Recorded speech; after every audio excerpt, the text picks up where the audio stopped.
저번 주에 이제 말씀을 돌이켜 보고 한번 다시 생각해 보고 이제 이번 주 말씀을 들어갈 텐데, 저번 주에 어떤 말씀을 전했냐면 마른 뼈 환상에 대해서 이제 이야기를 했습니다. 마른 뼈 환상.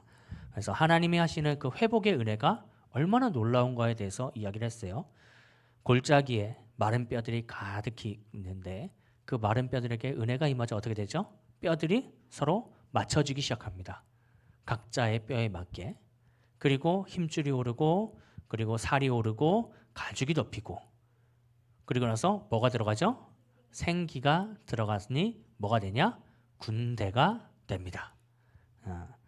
하나님이 하시는 일에는 놀라운 은혜가 있고, 그리고 하나님이 하시는 그 역사에는 우리가 상상할 수 없을 정도의 놀라운 섭리들이 그 가운데 있게 됩니다. 우리는 그냥 마른 뼈를 보면 어떻게 생각하죠? 망했구나, 그냥 죽었구나, 끝났구나 이렇게 생각하지만, 하나님이 하시자 그 뼈들이 어떻게 된다고요? 뭐가 된다고? 결국에는 군대가 되는 놀라운 은혜가 주어지게 됩니다. 그러니까 여러분의 인생 가운데서도 마찬가지로 마른 뼈 같다고 한다면 내 인생 망했구나라고 하는 것이 아니라 그 너머에 있는 하나님의 역사가, 우리도 뭐가 될 수 있다는 거죠? 군대가 될 수 있는 그 놀라운 하나님의 역사가 누구에게 임하기를? 나에게 임하기를 위해서 여러분들 기도하시고 또 부르짖기를 소망합니다. 자, 오늘의 말씀도 마찬가지입니다. 하나님이 하시는 그 회복의 은혜를 계속해서 볼 건데, 특별히 에스겔 30 오늘 7장을 보잖아요. 똑같은 7장이에요. 37장. 이 마른 뼈 환상 바로 뒤에 나오는 이야기입니다. 오늘의 본문의 내용은. 그러면 하나님이 이 군대를 만들고 나서 그 뒤에 이 백성들에게 어떤 회복의 역사들을 더 얘기하시는가를 오늘 이제 본문을 통해서 이야기하게 되는데, 이 회복의 역사를 보시고 이것도 누구에게 적용시켜야 될까요? 나에게. 그리고 나뿐만 아니라 내가 속한 모든 공동체에게 이 은혜를 적용시키기를 바랍니다. 자, 그러면 오늘 말씀 읽고 또 말씀 시작하겠습니다. 16절, 17절 말씀, 두 절 말씀 같이 읽겠습니다. 16절, 17절 시작.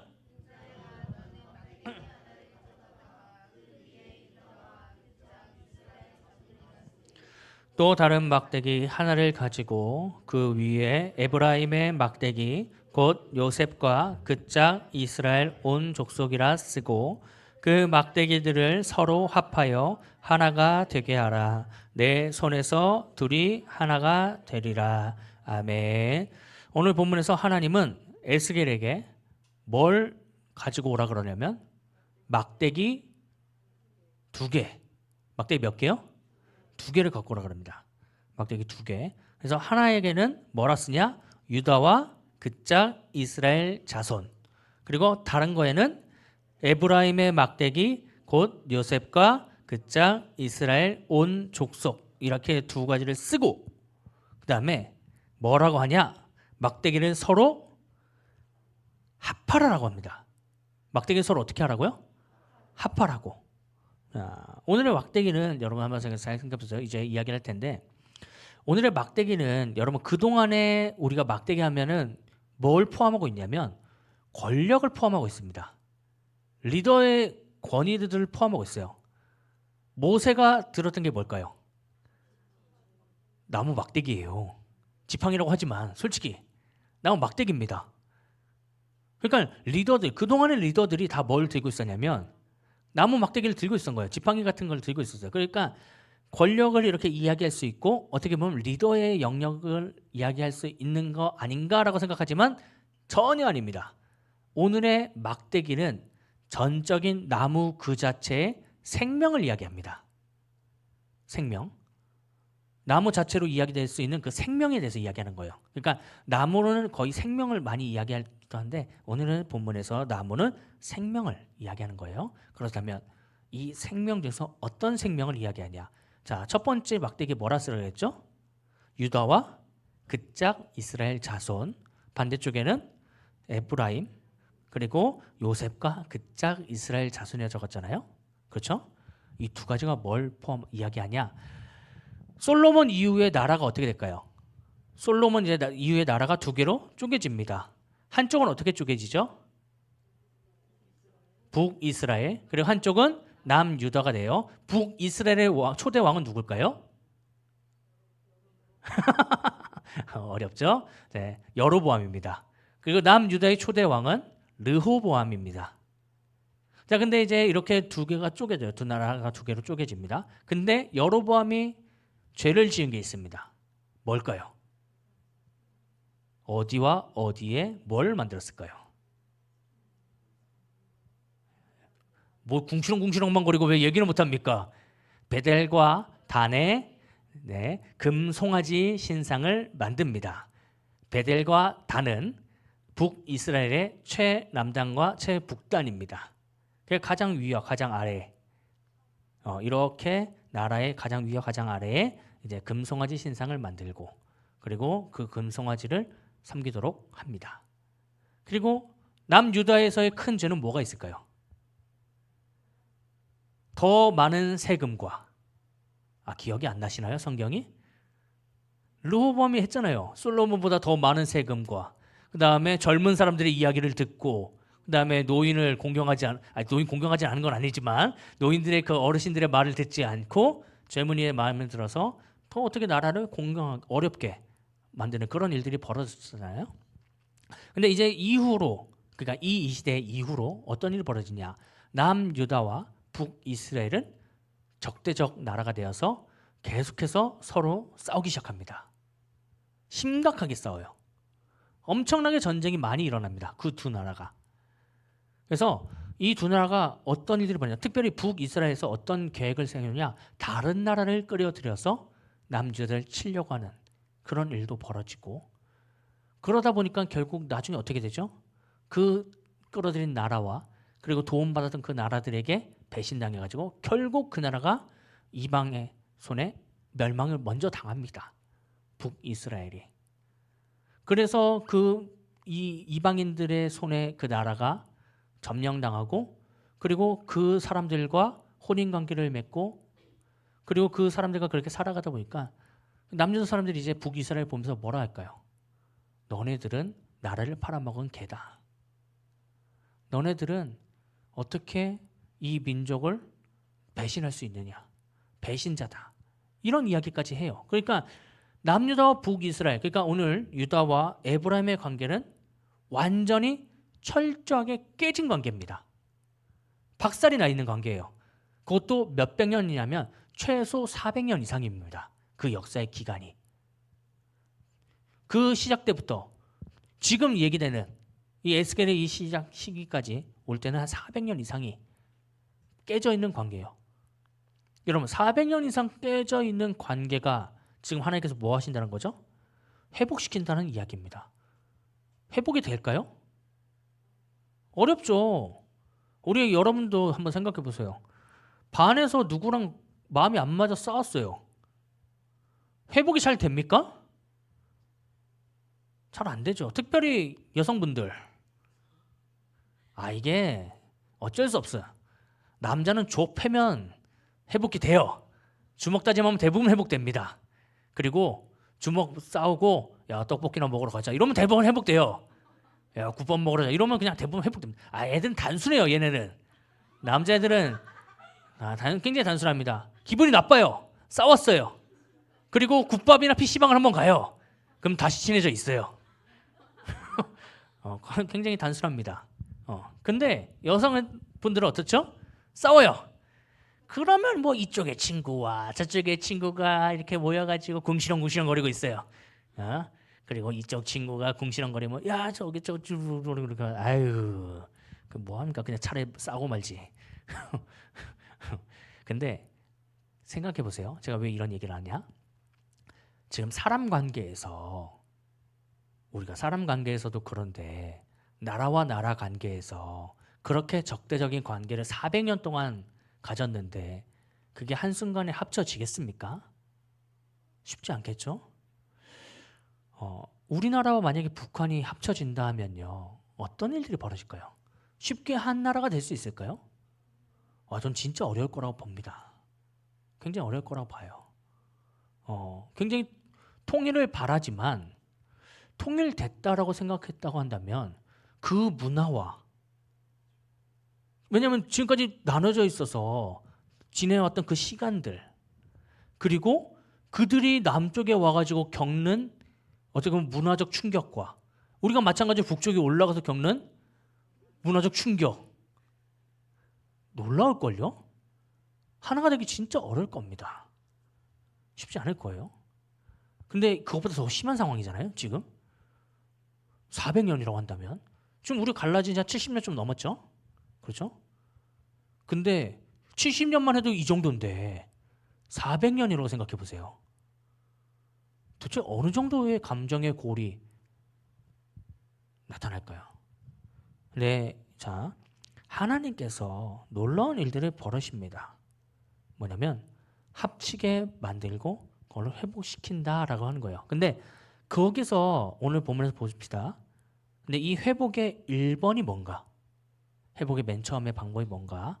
이게 중요해요. 17절 다시 한번 읽어보겠습니다. 17절. 자, 17절 시작. 서로 합하여 하나가 되게 하라. 내 손에서 둘이 하나가 되리라. 아멘. 자, 오늘 회복의 첫 번째 방법이 뭔지 아십니까? 작은 것에 순종하는 겁니다. 왜 작은 것에 순종하는지 아십니까? 여러분, 오늘 말씀 잘 보세요. 그 막대기들을 서로 합하라. 그것이 누구의 손에서?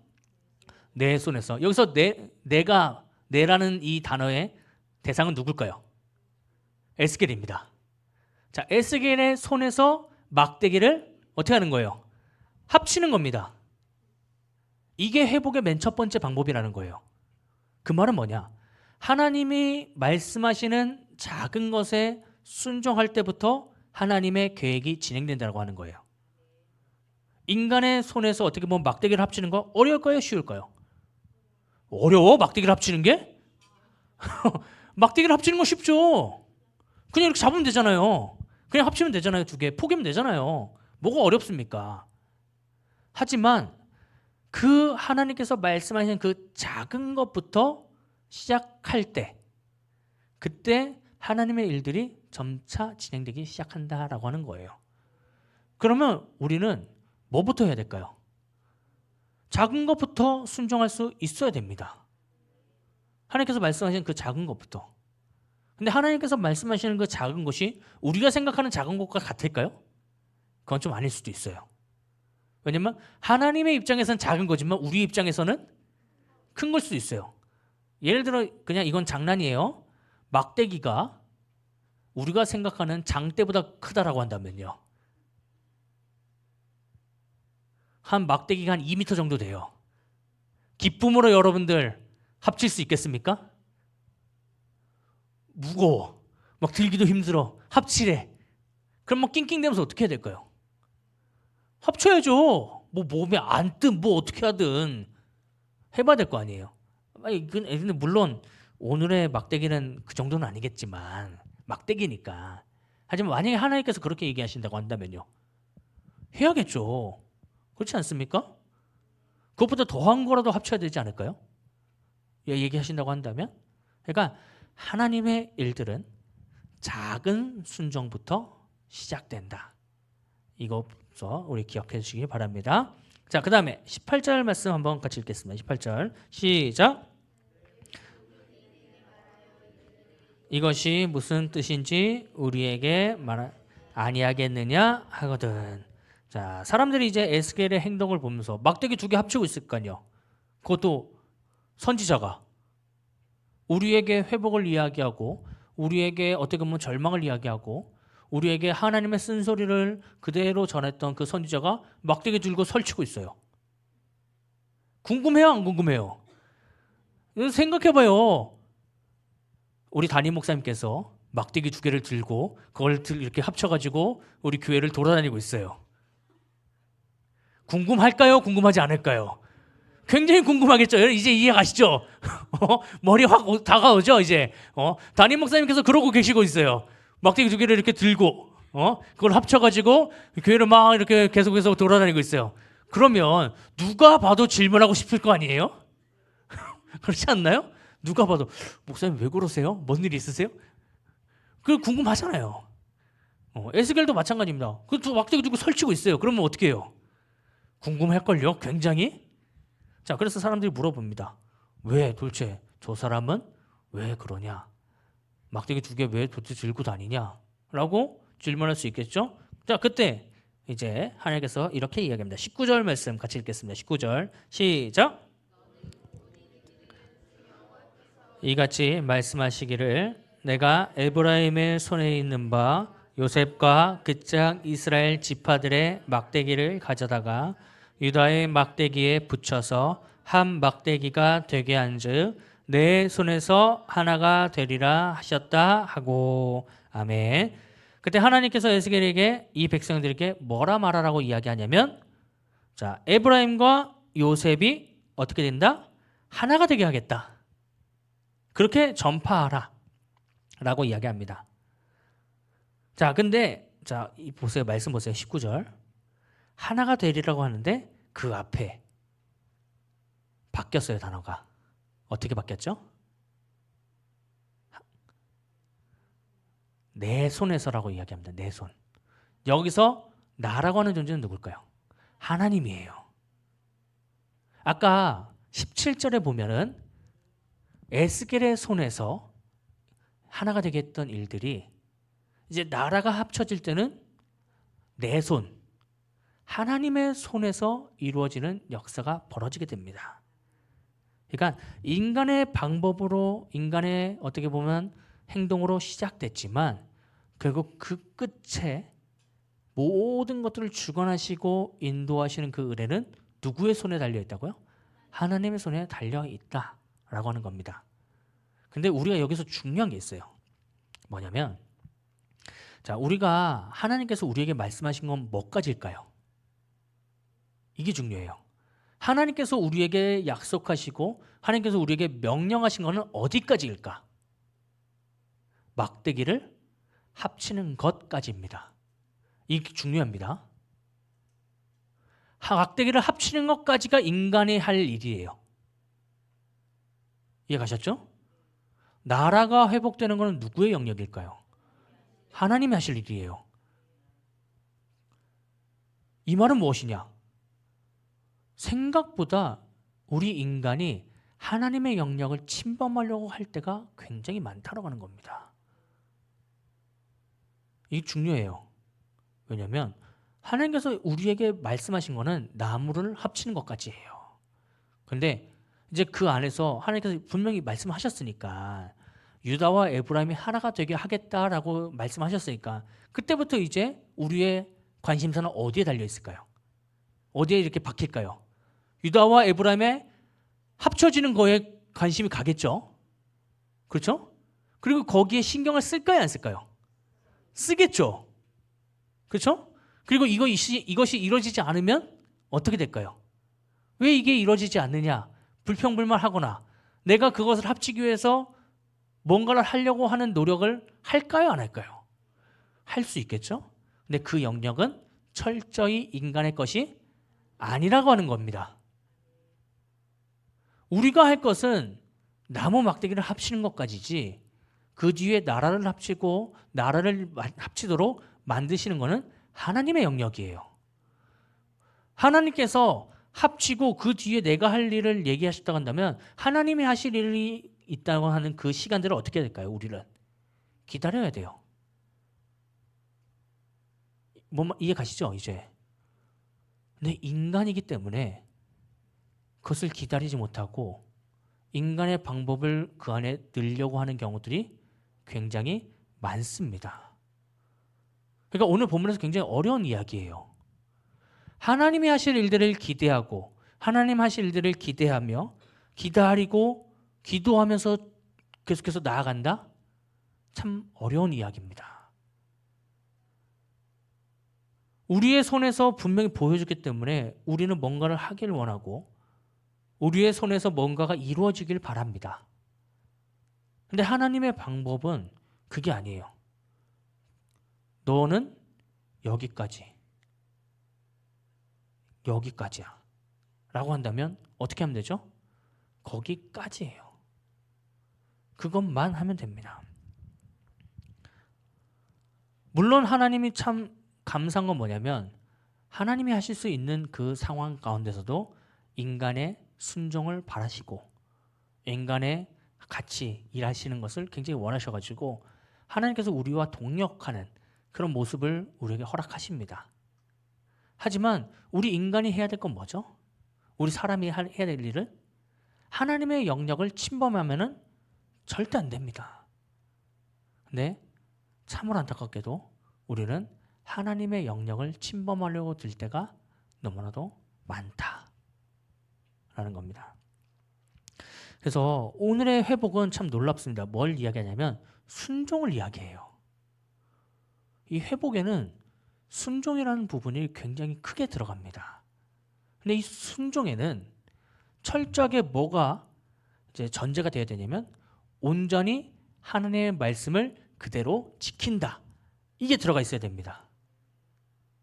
그러니까 하나님의 말씀을 그대로 지킨다는 것은 오늘 본문을 보면 뭐까지일까요? 17절에 내 손에서 그 막대기를 합치는 것까지입니다.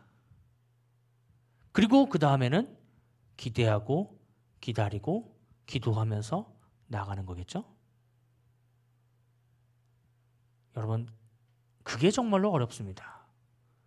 신앙에서 왜냐하면 하나님께 주신 마음이 있는데 그 너머에 하나님이 약속을 주셨고 그 너머의 약속이 분명히 이루어질 걸 알지만 지금 진행되지 않은 것 같아요. 근데 그것을 기다린다? 참 어렵습니다. 얼마나 조급합니까? 얼마나 답답합니까? 근데 그것들을 내려놓을 수 있는 그 마음들이 순종이라고 하는 거죠. 그래서 순종이라는 것은 하나님이 이미 준비하신 그 길에 우리가 그냥 따라가는 거예요. 그 길을 그냥 따라가는 것. 내가 먼저 설쳐가지고 그 길을 주도해서 가는 게 아니라 하나님이 약속하고 하나님이 계획하신 그 길을 그 뒤를 따라가는 겁니다. 그 뒤를. 어떻게 보면요, 느릴 수도 있어요. 더딜 수도 있고 아니면 내 생에 이루어지지 않을 수도 있습니다. 하지만 그럼에도 불구하고 어떻게 해야 될까요? 기다리는 거예요. 기대하는 겁니다. 그리고 기도하는 거예요.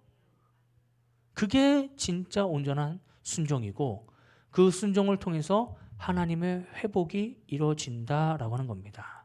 그러면 이것이 온전히 이루어지고 이것들을 온전히 알기 위해서는 우리는 어떻게 해야 될까요? 이 하나님의 뜻과 하나님의 계획들 그리고 하나님의 생각들을 알기 위해서 해야 될 것들을 계속해서 하고 있어야 돼요. 기도하고 예배하고 찬양하고 말씀 읽고 전도하고 선교하고 뭐 여러 가지 할 것들 많잖아요. 사역도 해야 되고요. 그런 것들 계속 하는 겁니다.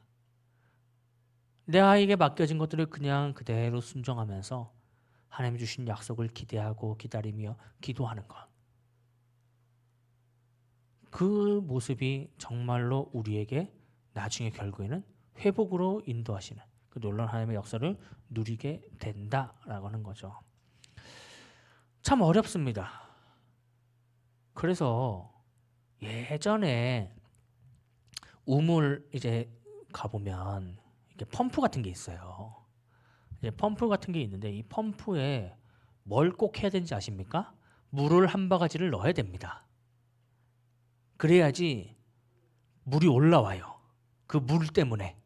그거를 뭐라 부르냐면 마중물이라고 불러요. 마중물. 물을 마중 나간다고. 마중물이라고 부르는데 여러분 생각해 보세요. 우리가 할 것은요. 진짜 물 한 바가지의 순종이에요. 물 한 바가지의 순종. 물 안 나온다 가지고 또 성격 급한 사람은 어떻게 하죠? 물 넣고 또 물러요. 안 그럴까요? 충분히 그럴 수 있다니까요. 근데 그게 물을 그렇다고 해서 빨리 끓을 수 있을까요? 그렇지는 않습니다. 그렇지는 않아요. 하나님께서 정말 원하시는 순종의 크기는 어느 정도일까요? 성경에 나오잖아요. 예수님께서 이야기하셨잖아요.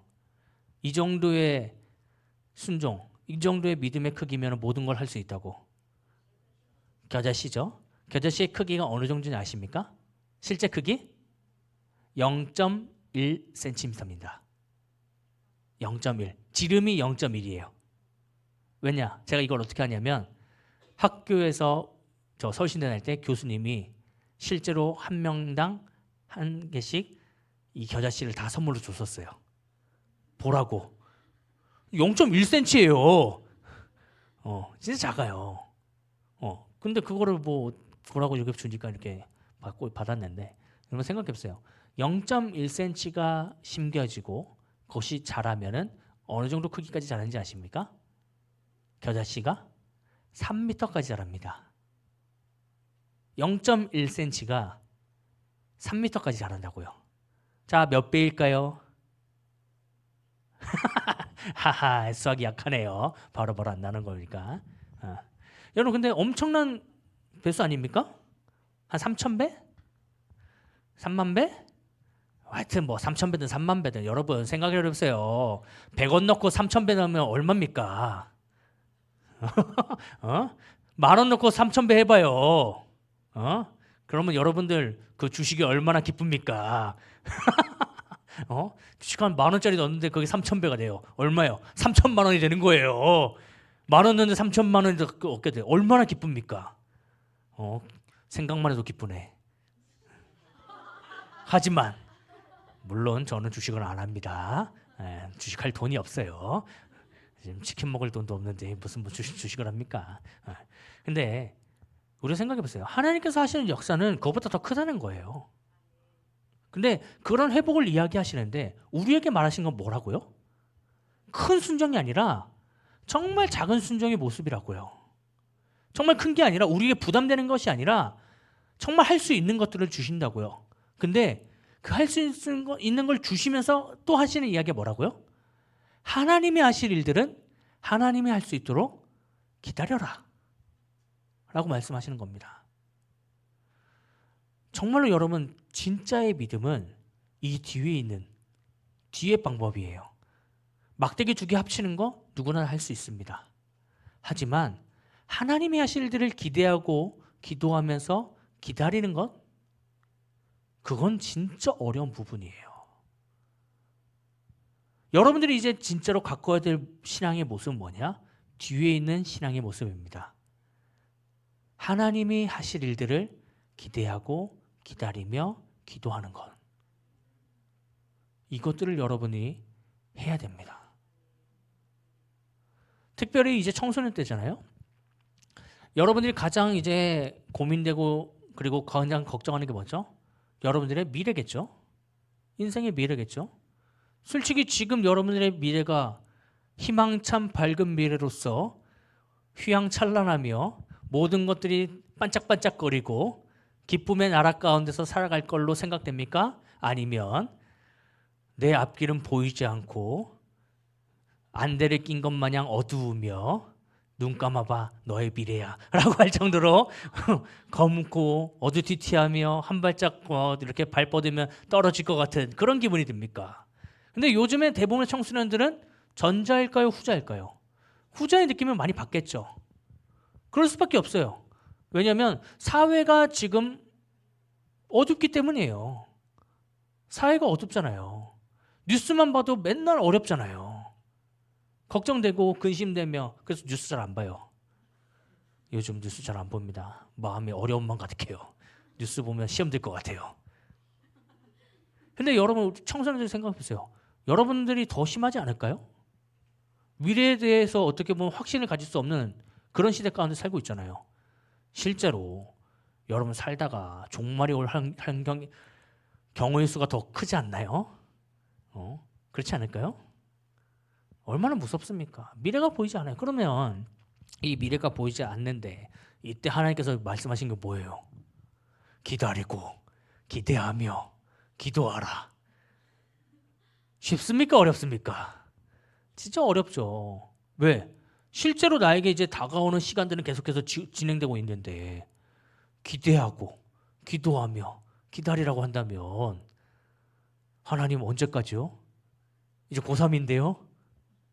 이제 수능 봐야 되는데요? 어떻게 해야 돼요? 그러면 이제 여러분 걱정이 됩니까? 안 됩니까? 되겠죠. 그럼 이제 거기에서 기도하지 않고 어떻게 될까요?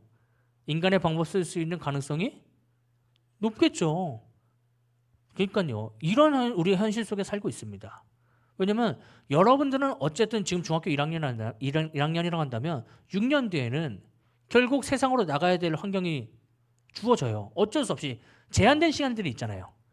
근데 이 제한된 시간 안에서 우리는 걱정하고 두려워할 수밖에 없는데, 근데 하나님께서 말씀하신 건 뭐죠? 그 안에 누구에게 맡기라? 그 길을 하나님께 맡기라고 하는 겁니다. 그게 진짜 여러분들의 실력을 가르는, 신앙의 실력을 가르는 어떤 척도가 될 거예요. 그 시간을 어떻게 맡기는가, 그 시간을 어떻게 여러분들이 기다리는가, 그 시간을 어떻게 기도하면서 여러분이 그 시간을 이겨내는가, 이것들이 신앙의 척도겠죠. 그래서 참 놀랍게도 그 시간들을 정말 기다리고 기대하면서 기도하면서 나간 사람들은요, 하나님께서 가장 선한 길로, 가장 옳은 길로, 가장 바른 길로, 가장 영광 길로 인도하시더라고요. 저는 여러분들이 그런 길을 경험해 봤으면 좋겠습니다. 아예 어디 가가지고 과외해가지고 이렇게 해가지고 이렇게 대학 갔습니다. 이것보다는 제가 기도해가지고 기도하고 기다리며 주님의 뜻을 찾고 구하니까 하나님께서 길을 열어주셨습니다. 이게 더 은혜가 되지 않나요? 여러분 나중에 여러분 만약에 뭐 진짜로 서울대 갔어요. 어디 가서 간증을 시켜요. 자, 오늘 누구 청년 이제 나와서 간증하세요. 간증했는데 저는 과외를 하고 이것보다 여러분 저는 그때 목사님의 말씀을 듣고 기대하고 기다리며 기도하면서 하나님의 뜻을 구하고 뭐 매일매일 어떻게 기도했으며 그러면서 어떻게 이게 더 멋있지. 그렇지 않나요? 그래야지 뭐 누군가 어디 청소년한테 도전을 주고 그 비전을 심어주지. 자, 여러분 과외하세요. 여러분 국영수 교과서만 보면 됩니다. 뭐 이럴 거예요? 아이씨, 그러면 좀 그렇잖아. 그렇지 않나요, 여러분? 여러분 정말 멋진 그리스도인이 돼야 되지 않겠습니까? 저는 그렇게 좀 생각합니다. 보령시에는 멋진 그리스도인이 안 나옵니까? 나올 수 있죠. 아니, 성경에 갈릴리에는 사람이 없다 그랬어요. 에?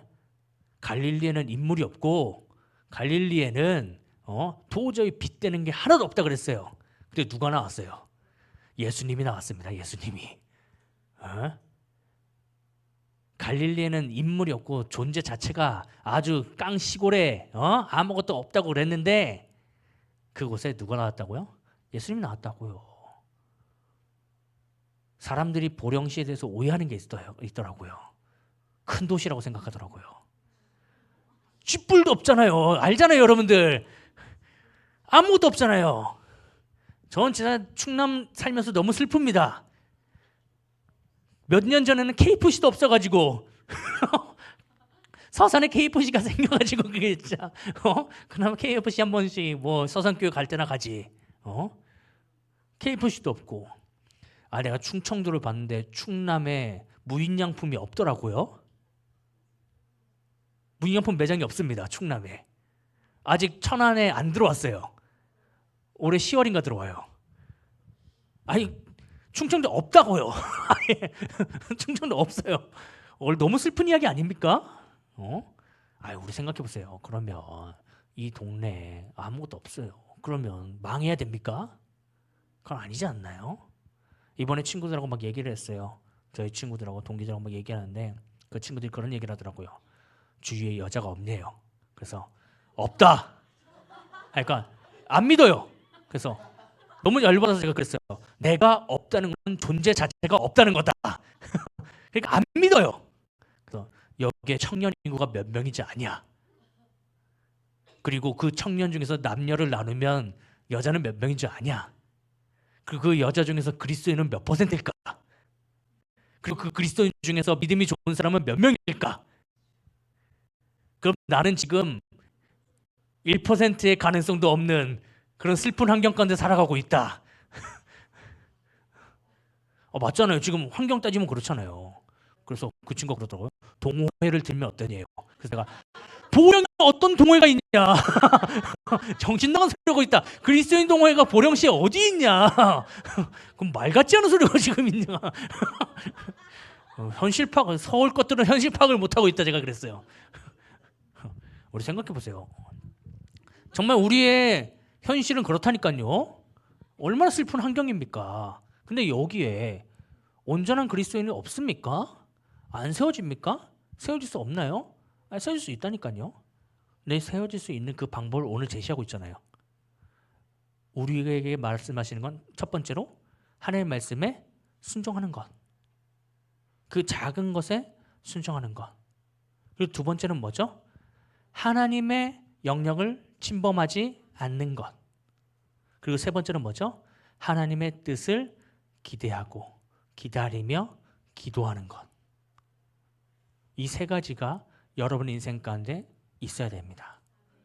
그때 뭐가 이루어진다고요? 하나님의 회복의 역사가 일어난다라고 하는 겁니다. 그러니까 여러분들 이 말씀, 오늘의 말씀 꼭 기억하시고 하나님의 말씀을 정말 그 작은 것에도 순종하고 하나님의 영역을 침범하지 않으며 하나님의 뜻을 기대하고 기다리며 기도하는, 그렇게 나아가서 정말 하나님의 그 역사를 누리며 가는 우리 모두에게를 축복합니다. 하나님 분명히 하실 수 있습니다. 하나님의 하실 일들을 가지고 나아간다고 한다면 소망이 없고 빛이 보이지 않고 답답하고 무너지고 어떻게 보면 굉장히 넘어질 것 같고 쓰러질 것 같고 완전히 박살난 그런 모든 것에서도 하나님이 일하시고 하나님의 계획들을 진행시킵니다. 이 은혜가 우리 모두에게 있기를 주님의 이름으로 축원합니다.